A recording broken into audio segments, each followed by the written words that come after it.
Nah guys, di kelompok 5 ini kita akan membahas mengenai pajak penghasilan dengan outline materi. Yang pertama yaitu pengurang penghasilan bruto dalam hal biaya. Yang kedua, penghasilan tidak kena pajak atau PTKP. Dan yang ketiga, pajak atas penghasilan anggota keluarga.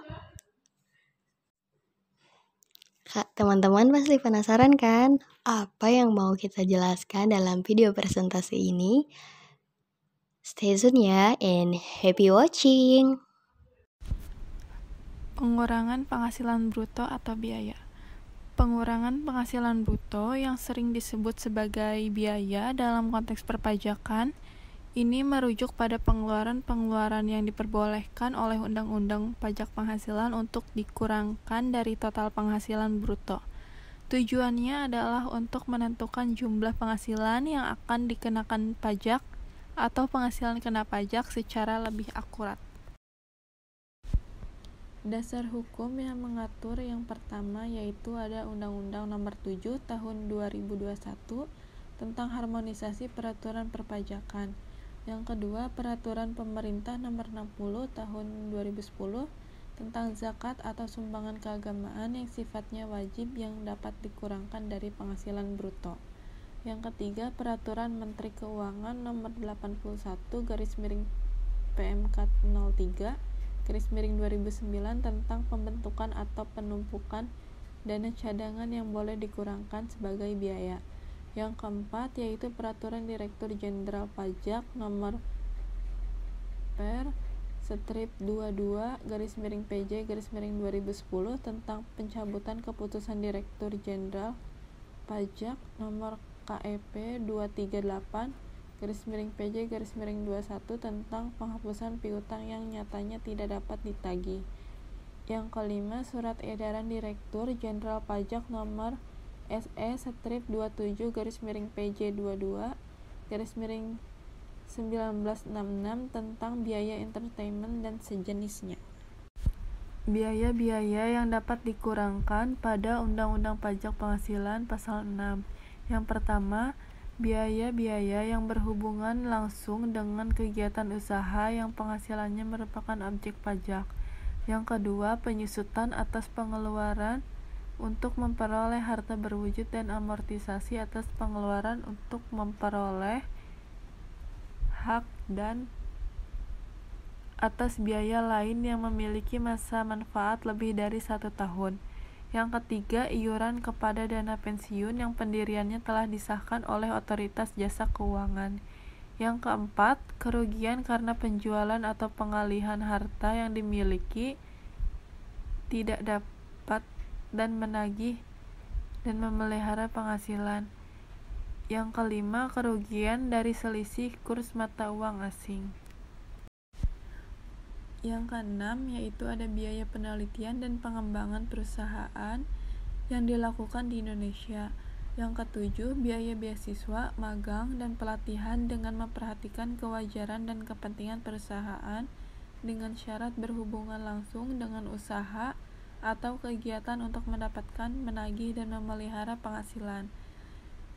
Yang kedelapan yaitu ada piutang nyata-nyata tidak dapat ditagih dengan syarat telah dibebankan sebagai biaya dalam laporan laba rugi komersial. Yang kesembilan yaitu pengeluaran untuk pajak daerah, retribusi daerah.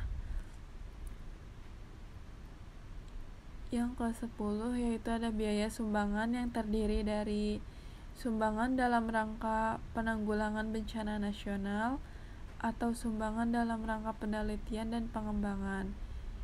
Yang ke-11 yaitu biaya pergantian atau imbalan yang diberikan dalam bentuk natura atau kenikmatan. Biaya pergantian atau imbalan yang diberikan dalam bentuk natura atau kenikmatan berkenaan dengan pekerjaan atau jasa yang dapat dikurangkan dari penghasilan bruto. Biaya-biaya yang dapat dikurangkan yang terakhir yaitu kompensasi kerugian tahun-tahun yang lalu atau maksimum 5 tahun. Berikut contohnya yaitu PT A dalam tahun 2011 menderita kerugian fiskal sebesar 1,2 miliar dalam 5 tahun berikutnya. Rugi laba fiskal PTA tersebut adalah sebagai berikut. Tahun 2011 laba fiskal sebesar 200 juta. Tahun 2013 rugi fiskal sebesar 300 juta. Tahun 2014 laba fiskal nihil. Tahun 2015 laba fiskal sebesar 100 juta. Tahun 2016 laba fiskal sebesar 800 juta. Kemudian sisa rugi fiskal tahun 2011 sebesar 100 juta tersebut tidak dapat dikompensasi dengan laba fiskal tahun 2017 karena sudah lewat 5 tahun. Rugi fiskal tahun 2013 sebesar 300 juta hanya diboleh dikompensasikan dengan laba fiskal tahun 2016 dan 2017 karena jangka waktu 5 tahun yang mulai sejak tahun 2014 berakhir pada akhir tahun 2017. Biaya-biaya yang tidak dapat dikurangkan pada Undang-Undang Pajak Penghasilan Pasal 9, yaitu pembagian laba dengan nama dan dalam bentuk apapun seperti dividen. Biaya yang dibebankan atau dikeluarkan untuk kepentingan pribadi, pemegang saham, sekutu atau anggota. Pembentukan atau penumpukan dana cadangan, premi asuransi pribadi, imbalan tidak wajar, hibah, bantuan, sumbangan, dan warisan. Kemudian ada pajak penghasilan, biaya pribadi, wajib pajak, gaji anggota, persekutuan atau firma atau perseroan komanditer. Kemudian sanksi administrasi berupa bunga, denda, dan kenaikan. Pajak masukan atas perolehan BPKP atau JKP yang tidak dapat dikreditkan. Biaya penghasilan non-objek pajak. Kemudian ada kerugian harta atau utang non-produktif. Kemudian PPh ditanggung pemberi kerja. Selanjutnya biaya bunga.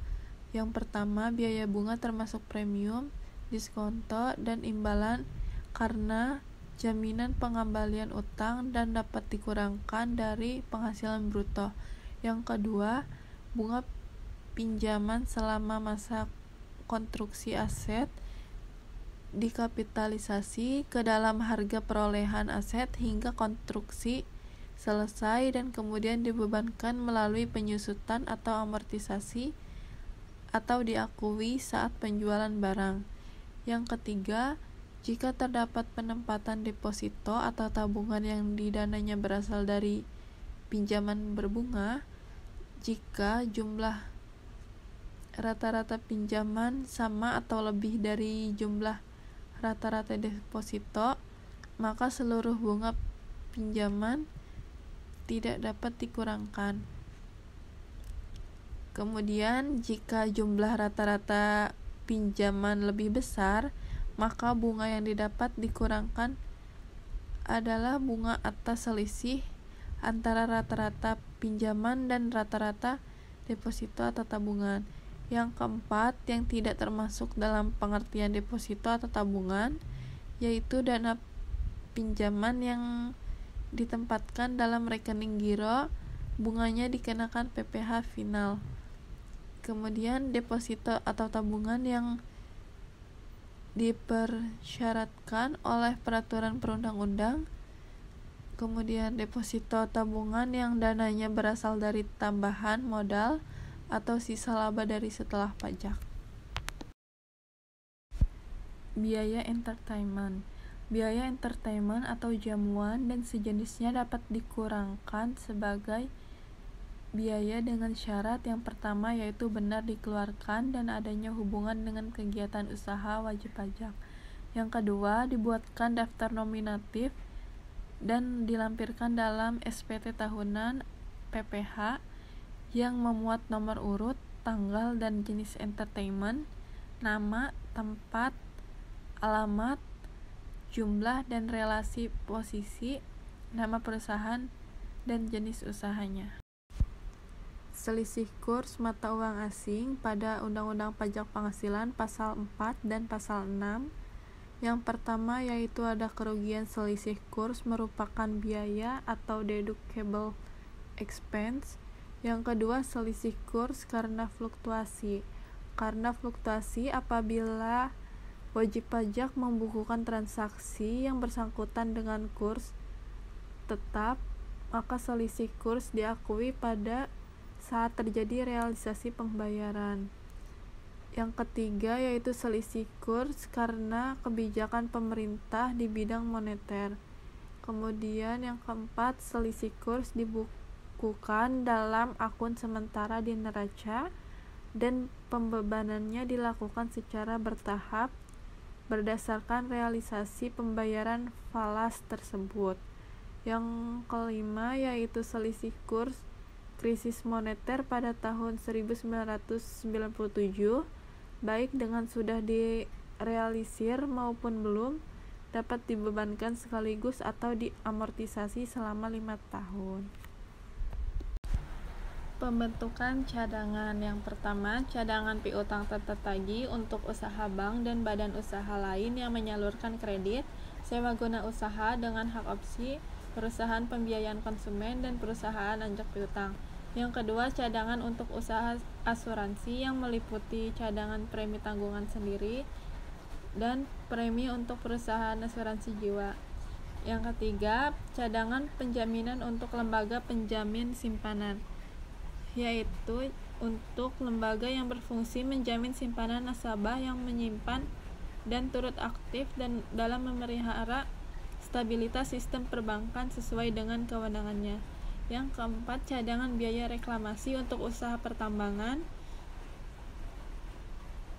yaitu biaya untuk kegiatan yang bertujuannya untuk memperbaiki dan menata kegunaan lahan yang terganggu sebagai akibat kegiatan usaha pertambangan agar dapat berfungsi dan berdaya guna sesuai peruntukannya. Yang kelima, cadangan biaya penanaman kembali untuk usaha kehutanan, yaitu cadangan yang biaya penanaman kembali bagi perusahaan yang diwajibkan melakukan penanaman kembali atas hutan yang telah dieksploitasi untuk usaha yang terkait dengan sistem pengurusan dan bersangkut paut dengan hutan. Yang keenam, cadangan biaya penutupan dan pemelihara tempat pembangunan limbah industri untuk usaha pengolahan limbah industri. Cadangan ini yaitu penutupan dan pemeliharaan bagi perusahaan yang mengolah limbah industri yang mencakup kegiatan penyimpanan, pengumpulan dan pengukutan, pemanfaatan pengolahan limbah industri, dan penimbunan hasil pengolahan limbah industri. Penggantian imbalan dalam bentuk natura dan kenikmatan di daerah tertentu. Mulai tahun pajak 2022, penghasilan berupa penggantian atau imbalan dalam bentuk natura dan atau kenikmatan sehubungan dengan pekerjaan dan atau pemberian jasa merupakan objek pajak penghasilan bagi penerima dan dapat dibebankan secara fiskal bagi pemberi. Sebagaimana telah diatur dalam Undang-Undang Nomor 7 Tahun 2021 tentang harmonisasi peraturan perpajakan. Namun, tidak seluruh natura dan kenikmatan dikenai pajak penghasilan. Natura dan kenikmatan yang dikecualikan dari objek pajak sebagaimana diatur dalam Pasal 4 Ayat 3 huruf D Undang-Undang PPH meliputi 1. Makanan, bahan minuman, dan atau minuman bagi seluruh pegawai. 2. Penggantian atau imbalan dalam bentuk natura dan atau kenikmatan yang disediakan di daerah tertentu meliputi sarana, prasarana, dan atau fasilitas di lokasi kerja untuk pegawai dan keluarganya. Yang ketiga, natura, dan atau kenikmatan yang harus disediakan oleh pemberi kerja dalam pelaksanaan pekerjaan. Yang keempat, natura dan atau kenikmatan yang bersumber atau dibiayai anggaran pendapatan dan belanja negara, anggaran pendapatan dan belanja daerah, dan atau anggaran pendapatan dan belanja desa.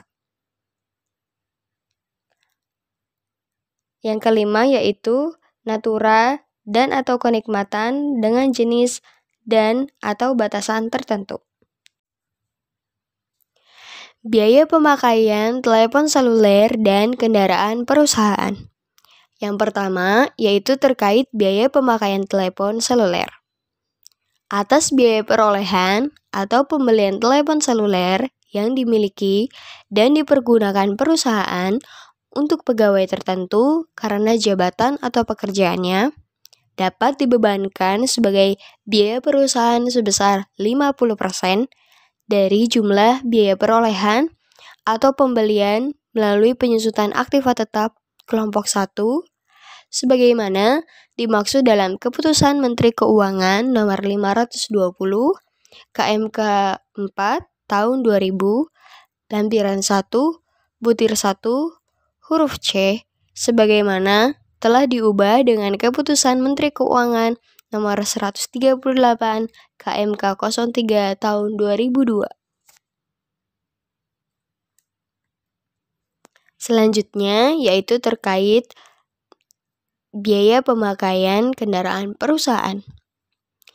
Atas biaya perolehan atau pembelian atau perbaikan besar kendaraan sedan atau yang sejenis yang dimiliki dan dipergunakan perusahaan untuk pegawai tertentu karena jabatan atau pekerjaannya, dapat dibebankan sebagai biaya perusahaan sebesar 50% dari jumlah biaya perolehan atau pembelian atau perbaikan besar melalui penyusutan aktiva tetap kelompok 2 sebagaimana dimaksud dalam Keputusan Menteri Keuangan Nomor 520 KMK 3 Tahun 2000 Lampiran 2 Butir 1 huruf B sebagaimana telah diubah dengan Keputusan Menteri Keuangan Nomor 138 KMK 3 Tahun 2002.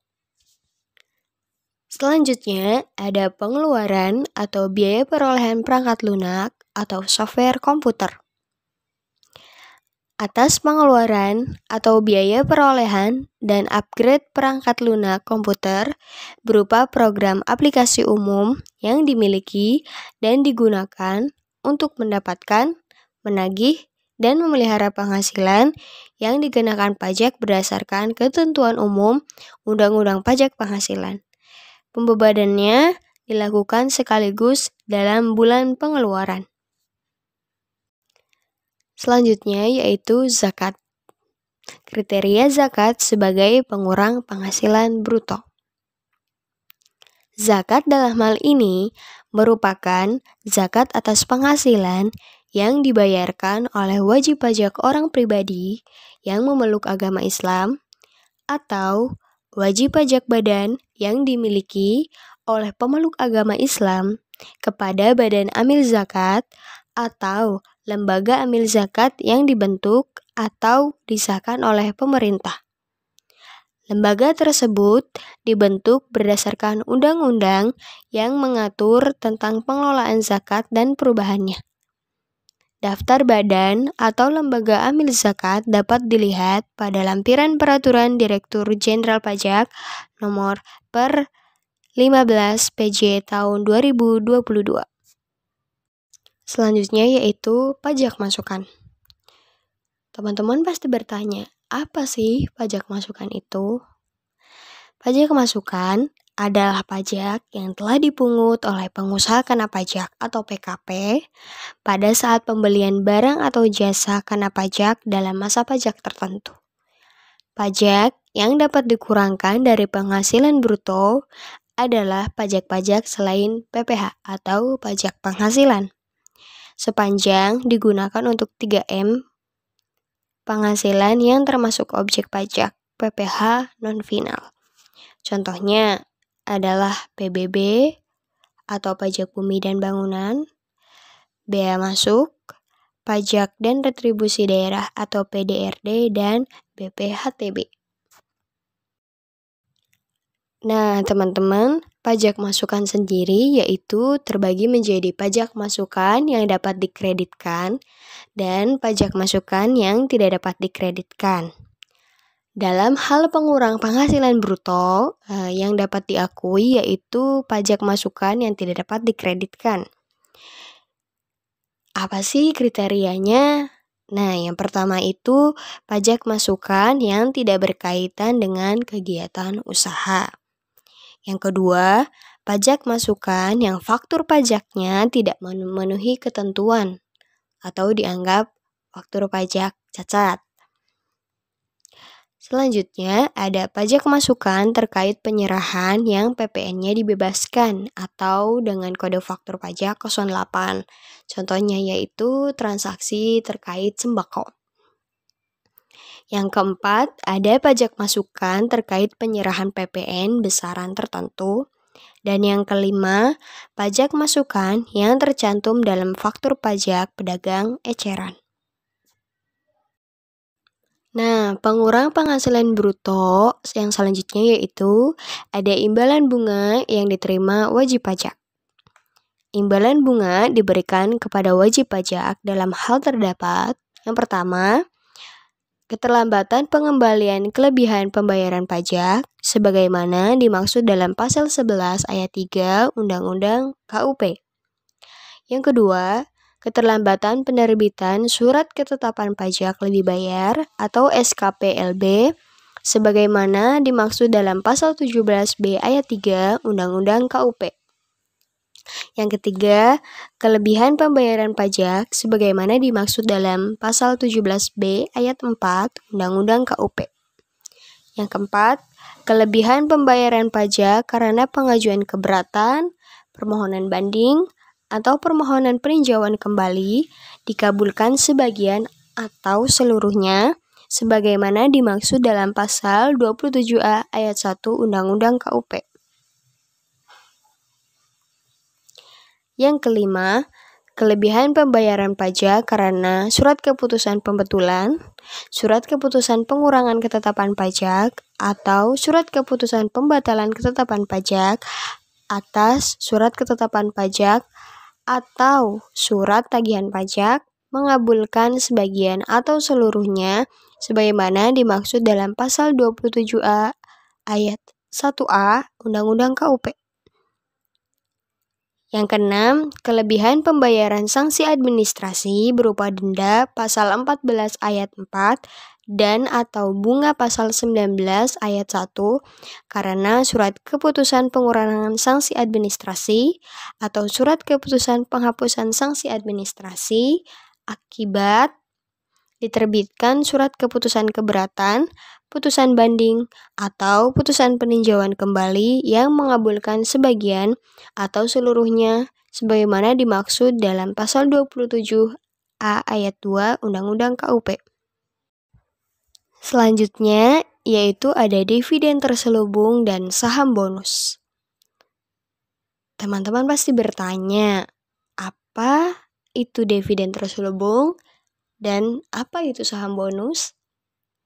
Nah, dividen terselubung adalah pengambilan keuntungan perusahaan secara tidak langsung oleh pemegang saham, selisih bunga atau harga jual yang dikategorikan sebagai dividen terselubung. Dividen terselubung tidak boleh dibebankan sebagai biaya oleh perseroan yang bersangkutan. Sedangkan saham bonus adalah pemberian saham oleh emiten kepada para investor dan pemilik modal tanpa syarat alias secara cuma-cuma. Jumlah saham bonus yang diberikan ditentukan berdasarkan jumlah atau total yang dimiliki oleh para investor sebelumnya. Selanjutnya yaitu mengenai penghasilan tidak kena pajak atau biasa kita mengenalnya dengan PTKP. PTKP ini merupakan batasan penghasilan wajib pajak orang pribadi yang tidak dikenai pajak. Dengan kata lain, kalau teman-teman sekalian atau seseorang belum melewati ambang batas PTKP, maka dia belum dikenai pajak penghasilan. Karena tujuan dari penerapan PTKP ini untuk meringankan masyarakat menengah ke bawah yang masih memiliki penghasilan di bawah PTKP. Hal ini karena pada dasarnya PPh sendiri atau pajak penghasilan itu dikenakan atas penghasilan kena pajak atau disingkat PKP. Nah, beberapa sumber hukum dari penerapan PTKP ini, yang pertama adalah UU nomor 7 tahun 2021 tentang harmonisasi peraturan perpajakan. Yang kedua, PP nomor 55 tahun 2022 tentang penyesuaian pengaturan di bidang pajak penghasilan. Kemudian yang ketiga ada PMK atau Peraturan Menteri Keuangan nomor 101-PMK.010-2016 yang membahas tentang penyesuaian besarnya PTKP. Kemudian yang keempat, ada sumber hukum PTKP dari Surat Edaran Direktur Jenderal Pajak nomor SE-PJ.41-41-1996. Surat Edaran Direktur Jenderal Pajak ini membahas tentang penghasilan tidak kena pajak atau PTKP bagi subjek pajak dalam negeri yang berbentuk warisan yang belum terbagi. Nah, seri ini ada di seri PPh Umum nomor 27. Kemudian sumber hukum yang kelima dari Surat Direktur Jenderal Pajak nomor S-11-PJ.41-41-1995 yang membahas mengenai penghasilan tidak kena pajak. Kemudian ada jumlah penghasilan tidak kena pajak. Berapa sih penghasilan yang tidak dikenai pajak? Sesuai dengan PMK 101-PMK.010-2016 ada beberapa tarif atau jumlah dari penghasilan tidak kena pajak. Yang pertama, dari wajib pajak orang pribadi, dirinya sendiri satu orang, besaran PTKP-nya yaitu Rp54 juta. Kemudian tambahan untuk wajib pajak yang kawin yaitu Rp4.500.000. Kemudian tambahan untuk seorang istri yang penghasilannya digabung dengan suami yaitu Rp54 juta.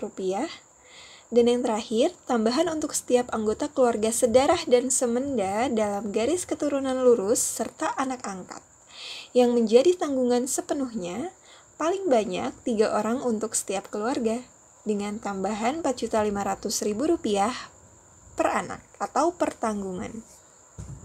Maksimal 3 aja ya. Kemudian ada jumlah penghasilan tidak kena pajak bagi laki-laki atau wanita yang lajang. Biasanya PTKP itu memiliki kode-kode untuk status dari wajib pajak tersendiri. Yang pertama, ada TK-0, yang artinya seorang laki-laki atau wanita yang belum menikah dan dia tidak memiliki tanggungan. Besaran PTKP-nya yaitu Rp54 juta. Yang kedua, TK-1 yang artinya seorang laki-laki atau wanita yang belum menikah namun memiliki satu tanggungan dengan besaran PTKP Rp58.500.000. Yang ketiga, ada TK-2 yang artinya belum menikah namun memiliki 2 tanggungan dengan besaran PTKP Rp63 juta. Yang terakhir, untuk status laki-laki atau wanita yang lajang, ada kode PTKP yang terakhir yaitu TK-3 yang artinya belum menikah namun memiliki 3 tanggungan dengan besaran PTKP Rp67.500.000. Nah, ada TK-4 nggak? Nggak ada ya teman-teman, karena seperti disebutkan di awal, bahwa tanggungan dari seorang wajib pajak itu maksimal 3 saja. Jadi, kalau teman-teman memiliki anak atau tanggungan lebih dari 3, maka tanggungan keempat tidak bisa dimasukkan dalam penghasilan. Tidak bisa dimasukkan dalam perhitungan penghasilan teman-teman. Jadi, yang terakhir hanya TK-3 ya untuk laki-laki atau wanita lajang. Selanjutnya, penetapan jumlah penghasilan tidak kena pajak untuk laki-laki yang kawin. Dalam hal ini, pajak menetapkan 4 PTKP untuk laki-laki yang kawin. Yang pertama, dengan kode K-0 yang artinya laki-laki yang telah menikah dan tidak memiliki tanggungan. dengan besaran PTKP Rp58.500.000. Yang kedua, K-1 yang artinya laki-laki yang telah menikah dan memiliki satu tanggungan dengan besaran PTKP Rp63 juta. Yang ketiga, dengan kode K-2 yang artinya laki-laki yang telah menikah dan memiliki dua tanggungan dengan besaran PTKP Rp67.500.000. Dan yang terakhir, K-3 yang artinya laki-laki yang telah menikah dan memiliki 3 tanggungan dengan besaran PTKP Rp72 juta. Kemudian ada jumlah penghasilan tidak kena pajak bagi suami istri yang penghasilannya digabung. Dalam hal ini ada 4 kode PTKP. Yang pertama, K-0 yang artinya penghasilan suami dan istri digabung serta tidak memiliki tanggungan dengan besaran PTKP Rp112.500.000. Kedua, dengan kode PTKP K-1 yang artinya penghasilan suami dan istri digabung serta memiliki satu tanggungan dengan besaran PTKP Rp117 juta. Yang ketiga, ada K-2 yang artinya penghasilan suami dan istri digabung serta memiliki dua tanggungan dengan besaran PTKP Rp121.500.000. Dan yang terakhir adalah K-3 yang artinya penghasilan suami dan istri digabung serta memiliki 3 tanggungan dengan besaran PTKP Rp126 juta. Ingat ya, tanggungan hanya boleh dikenakan pada 3 anak atau 3 tanggungan saja. Selanjutnya, kita akan mengenal tarif umum dan tarif efektif rata-rata atau TER. Nah, teman-teman bingung nggak sih tadi kok ada PTKP sekarang ada tarif umum? Nah, pakai yang mana ini maksudnya? Apakah kedua itu berbeda? Atau kedua itu sama? Atau saling berhubungan? Nah, antara PTKP dan tarif umum dan tarif efektif rata-rata ini, mereka itu berhubungan ya teman-teman. PTKP itu berfungsi untuk melihat atau menjadi pengurang dari penghasilan teman-teman sekalian. Jadi, setelah kita menentukan atau kita tahu penghasilan kita selama 1 tahun, penghasilan itu dikurangi PTKP atau penghasilan yang tidak kena pajak. Berapa ya dikuranginnya? Dikurangi dengan sesuai dari status teman-teman sekalian. Apakah kawin atau tidak kawin, atau tanggungan 1 atau belum ada tanggungan, atau tanggungannya 2, atau tanggungannya 3, atau banyak kode PTKP lain. Jadi penghasilan teman-teman dikurangi dengan besarnya PTKP, lalu kemudian barulah sisa dari hasil pengurangan dari penghasilan teman-teman dikurangi dengan PTKP, sisanya itulah yang akan dikenai pajak. Dan berapa tarif yang ditentukan untuk masing-masing penghasilan. Nah, dalam tarif umum dan tarif efektif rata-rata ini, kita akan mengenal berapa persen yang akan dikenakan pada penghasilan teman-teman. Penghasilan yang sudah dikurangi PTKP ya. Dalam tarif umum PPh pasal 21 terdapat lapisan penghasilan kena pajak. Ada beberapa lapisan di sini. Yang pertama yaitu sampai dengan 60 juta rupiah per tahun dengan tarif 5%, kemudian lebih dari 60 juta rupiah sampai 250 juta rupiah per tahun, tarifnya 15%, kemudian lebih dari 250 juta per tahun sampai dengan 500 juta per tahun, itu dikenakan tarif 25%. Yang keempat, lebih dari 500 juta rupiah sampai dengan 5 miliar rupiah per tahun, tarifnya 30%. Dan yang terakhir, lebih dari 5 miliar dikenakan tarif 35%. Selanjutnya kita akan mengenal tarif efektif rata-rata bulanan atau TER bulanan. Dalam tarif TER itu terdapat 3 kategori. Yang pertama yaitu kategori A. Dalam kategori A ini terdapat 3 status wajib pajak. Yang pertama ada TK-0 atau yang artinya laki-laki atau wanita yang belum menikah dan tidak memiliki tanggungan. Yang kedua, TK-1 atau artinya laki-laki atau wanita tidak menikah tetapi memiliki satu tanggungan. Dan yang terakhir, K-0 yang artinya laki-laki sudah menikah tetapi belum memiliki tanggungan. Itu untuk kategori TER yang A. Kemudian kita masuk ke tarif efektif rata-rata bulanan atau TER bulanan kategori B. Dalam kategori B ini kita memiliki 4 status PTKP wajib pajak. Yang pertama yaitu TK-2, di mana yang artinya laki-laki atau wanita belum menikah tetapi memiliki 2 tanggungan. Kemudian TK-3, di mana artinya laki-laki atau wanita belum menikah tetapi memiliki 3 tanggungan. Kemudian K-1 yang artinya laki-laki menikah dan sudah memiliki 1 tanggungan. Dan yang keempat yaitu K-2 yang artinya laki-laki sudah menikah dan memiliki 2 tanggungan. Dalam kategori B ini terdapat variatif tarif sesuai dari penghasilan yang dikenakan pajak. Seperti yang sudah dijelaskan sebelumnya, pengenaan pajak dilakukan pada penghasilan yang sudah dikurangi dengan PTKP sesuai status wajib pajak. Kemudian yang ketiga adalah tarif efektif rata-rata bulanan atau TER bulanan kategori C. Dalam kategori C ini hanya 1 status wajib pajak, yaitu K-3 atau statusnya kawin dengan 3 tanggungan, di mana terdapat sama berbagai macam tarif.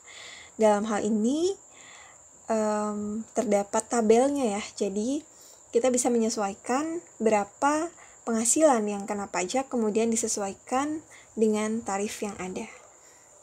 Kemudian, dalam tarif efektif rata-rata bukan hanya ada tarif bulanan ya, tapi ada tarif harian atau kita kenal dengan TER harian. TER harian itu ditetapkan berdasarkan penghasilan bruto harian seseorang.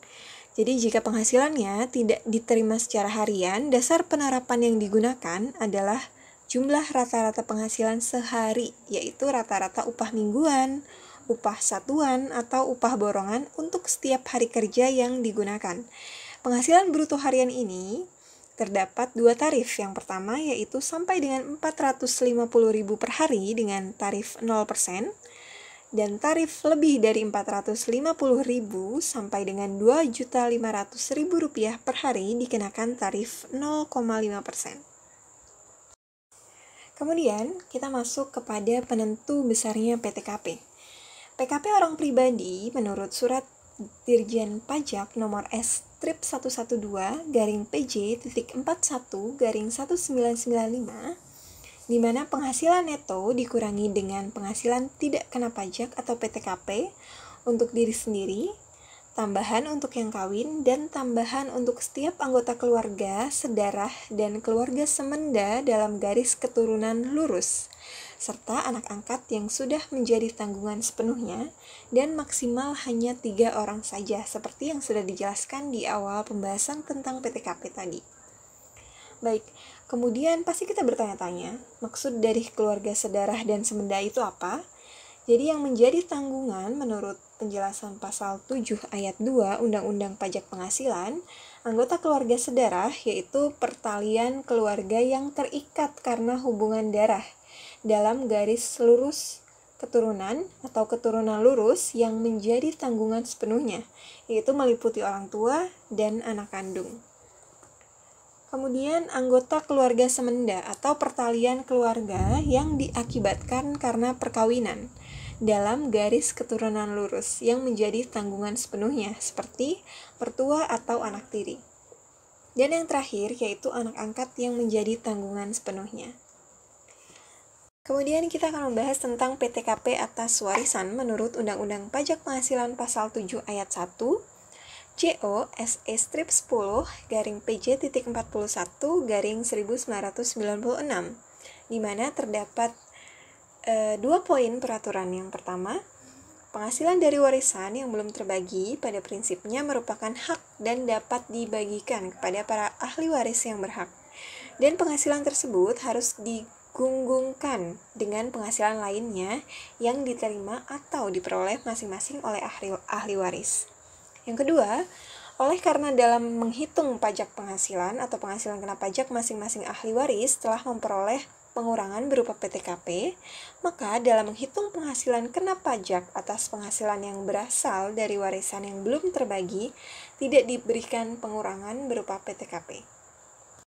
Kemudian tentang pajak atas penghasilan anggota keluarga. Dengan dasar hukum, yang pertama, Undang-Undang Nomor 7 Tahun 2021 tentang harmonisasi peraturan perpajakan. Yang kedua, Peraturan Direktur Jenderal Pajak Nomor Per/34/PJ 2010. Yang ketiga, Peraturan Direktur Jenderal Pajak Nomor Per/26/PJ/2013 yang merupakan perubahan atas peraturan sebelumnya.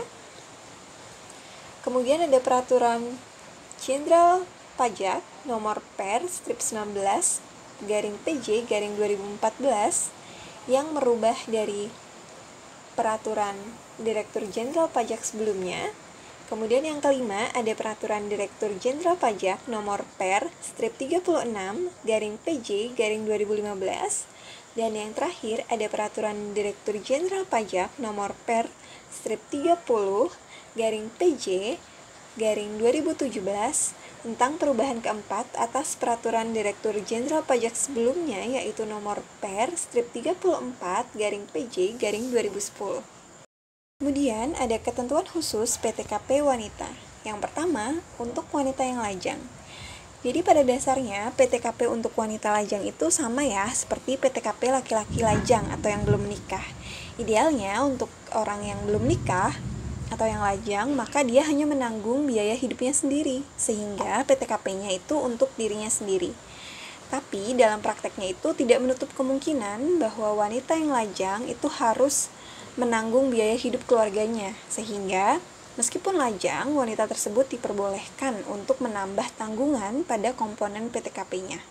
Nah, siapa aja yang boleh masuk tanggungan? Kita sudah belajar pada slide sebelumnya tentang penentu besarnya pajak, di mana yang boleh masuk tanggungan adalah keluarga sedarah dan semenda dan anak angkat yang sudah diakui sepenuhnya. Kita masuk ke contoh soal atau ilustrasi kasus. Dalam hal ini, Nona B adalah karyawan dari PT EFG dengan pendapatan sebesar 7,5 juta rupiah per bulan, di mana status Nona B ini pada 1 Januari 2024 adalah belum menikah. Dia tinggal bersama-sama dengan adiknya yang masih bersekolah dan dia harus menanggung seluruh biaya pendidikan adiknya tersebut. Nah, apakah adiknya ini masuk ke dalam tanggungan dia dan masuk ke dalam PTKP TK-1? Nah, berdasarkan kondisi tersebut, karena adiknya itu bukan tanggungan dan tidak bisa ditambahkan sebagai tanggungan, maka dalam kondisi tersebut, PTKP untuk Nona B adalah sebesar 54 juta rupiah atau tidak kawin tanpa tanggungan. Karena adiknya tersebut tidak dapat ditambahkan sebagai tanggungan karena tidak berada dalam garis keturunan lurus, di mana seperti peraturan sebelumnya, yang masuk dalam tanggungan itu adalah keluarga sedarah dan semenda dengan keturunan lurus. Sedangkan adik itu adalah keturunan yang menyamping, bukan keturunan lurus. Jadi tidak bisa dimasukkan ke dalam tanggungan Nona B. Sehingga Nona B tetap mendapatkan status PTKP TK-0 atau tidak kawin tanpa tanggungan dengan besaran PTKP 54 juta rupiah. Kemudian berikutnya, ketentuan untuk PTKP wanita, di mana wanita kawin pada satu pemberi kerja, di mana NPWP-nya itu digabung dengan suami. Nah, sesuai dengan penjabaran sebelumnya bahwa PTKP untuk wanita kawin adalah PTKP untuk dirinya sendiri, yaitu TK-0 dengan syarat memperoleh penghasilan diterima dari satu pemberi kerja saja. Yang kedua, telah dipotong PPh pasal 21 dan pekerjaan tersebut tidak ada hubungannya dengan usaha atau pekerjaan bebas suami atau anggota keluarga lainnya. maka atas penghasilan tersebut dikenai PPh bersifat final. Dengan demikian, suami mencantumkan penghasilan istrinya tersebut ke dalam SPT tahunan PPh dirinya pada kolom penghasilan yang dikenakan pajak final atau bersifat final. Nah, contoh kasus, Nyonya C merupakan petugas tata usaha di Universitas HIJ sebagai pegawai tetap. Dia mendapatkan penghasilan setiap bulan sebesar 10 juta rupiah dan telah dipotong PPh pasal 21 oleh universitas terkait. Sementara Tuan D selaku suami dari Nyonya C merupakan PNS di Kementerian Kesehatan. Maka sesuai dengan ketentuan, PTKP Nyonya C adalah PTKP untuk dirinya sendiri, yaitu TK kosong, TK garing kosong atau tidak kawin dengan nol tanggungan atas penghasilan yang diterima oleh Nyonya C tersebut. Dan penghasilannya akan dilaporkan dalam SPT tahunan PPh Tuan D dan dilaporkan sebagai penghasilan yang telah dikenakan pajak final atau bersifat final. Kemudian yang ketiga, untuk ketentuan khusus PTKP wanita, ada wanita kawin yang pisah harta atau memilih terpisah. Dalam ketentuan tersebut atau keadaan tersebut, wanita kawin dapat dikenai pajak secara terpisah dan harus melaporkan SPT tahunan PPh orang pribadi sendiri atau tidak digabung dengan suaminya, yaitu dalam hal yang pertama, dikehendaki secara tertulis oleh suami istri melakukan perjanjian pemisahan harta dan penghasilan atau PH. Kemudian dikehendaki oleh istri yang memilih untuk menjalankan hak dan kewajiban perpajakannya sendiri atau MT. Untuk kondisi kedua, di atas, secara prinsip besaran PTKP bagi wanita tetaplah sama, yaitu TK garing kosong. Namun, dalam pelaporan SPT PPh orang pribadinya, masing-masing suami dan istri tersebut harus menghitung ulang PPh terutang atas penghasilan yang diterimanya secara proporsional. Ilustrasi kasus untuk wanita kawin yang pisah harta atau memilih terpisah. Tuan G dan Nyonya H sama-sama bekerja sebagai konsultan hukum di perusahaan yang berbeda dan tidak mempunyai penghasilan lainnya. Keduanya bersepakat untuk melakukan pemisahan harta dan penghasilan. Masing-masing telah memiliki NPWP sendiri. Kondisi awal tahun menunjukkan bahwa pasangan tersebut belum dikaruniai keturunan atau artinya tidak memiliki tanggungan. Data penghasilan besarnya PPh terutang untuk keduanya disajikan dalam tabel yang ada pada slide berikut ini. Contoh penghasilan neto Tuan G 216 juta rupiah per tahun, kemudian Nyonya H dengan 135 juta per tahun. Nah, dan penghasilan tidak kena pajak bagi Tuan G 58.500.000 rupiah karena statusnya adalah kawin dengan nol tanggungan. Artinya PTKP pribadinya 54 juta ditambah dengan istri 4,5 juta, jadi 58.500.000. Kemudian untuk PTKP Nyonya H 54 juta rupiah karena wanita yang sudah kawin secara prinsip PTKP-nya dihitung TK garing kosong. Kemudian yang ketiga, penghasilan kena pajak keduanya setelah dikurangi dengan PTKP. Tuan G itu 157.500.000 dan Nyonya H itu 81 juta. PPh pasal 21 terutang untuk Tuan G itu 17.625.000 rupiah dan Nyonya H 6.150.000 rupiah. Baik. Kemudian kita hitung berdasarkan data yang sudah disebutkan tadi, maka perhitungan pajaknya sebagai berikut. Penghasilan neto Tuan G 216 juta rupiah, penghasilan neto Nyonya H 135 juta rupiah dan ditambahkan menjadi 351 juta rupiah, dikurangi PTKP-nya yaitu kawin dengan nol tanggungan yang digabung 112.500.000 rupiah. Kemudian penghasilan kena pajaknya yaitu 238.500.000 rupiah. PPh terutangnya kita hitung 60 juta pertama yaitu 5% dikali 60 juta rupiah yaitu 3 juta. Kemudian sisanya 178.500.000 rupiah dikalikan dengan tarif lapis kedua yaitu 15%. dengan hasil Rp26.775.000 dengan total pajak PPh terutang yaitu Rp29.775.000. Dengan menghitung proporsi PPh terutang untuk Tuan G Rp216 juta per Rp351 juta dikalikan Rp29.775.000 adalah Rp18.323.077. Sedangkan Nyonya H dengan penghasilan Rp135 juta dibagi Rp351 juta dikali Rp29.775.000 sama dengan Rp11.451.923. Berdasarkan perhitungan ulang atas PPh terutang, maka keduanya harus melunasi PPh yang kurang dibayar sebagai berikut. Untuk Tuan G, secara proporsi PPh terutang, yaitu Rp18.323.077 dikurangi Rp17.625.000 sama dengan Tuan G ini kurang bayar Rp698.077, sedangkan Nyonya H dengan PPh terutang Rp11.451.923 dikurangi Rp6.150.000 sama dengan kurang bayar Rp5.301.923. Selain itu, keduanya harus melaporkan SPT tahunan PPh orang pribadinya masing-masing.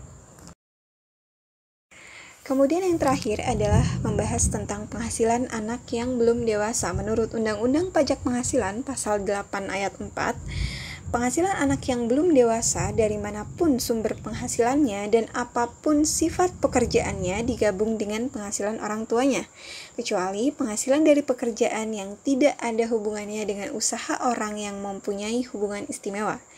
Yang dimaksud dengan anak yang belum dewasa dalam hal ini adalah anak yang belum berumur 18 tahun dan belum pernah menikah. Penghasilan anak yang belum dewasa yang tidak digabung dengan penghasilan orang tuanya hanya penghasilan yang berasal dari pekerjaan yang tidak ada hubungannya dengan usaha atau kegiatan dari orang yang memiliki hubungan istimewa dengan anak tersebut.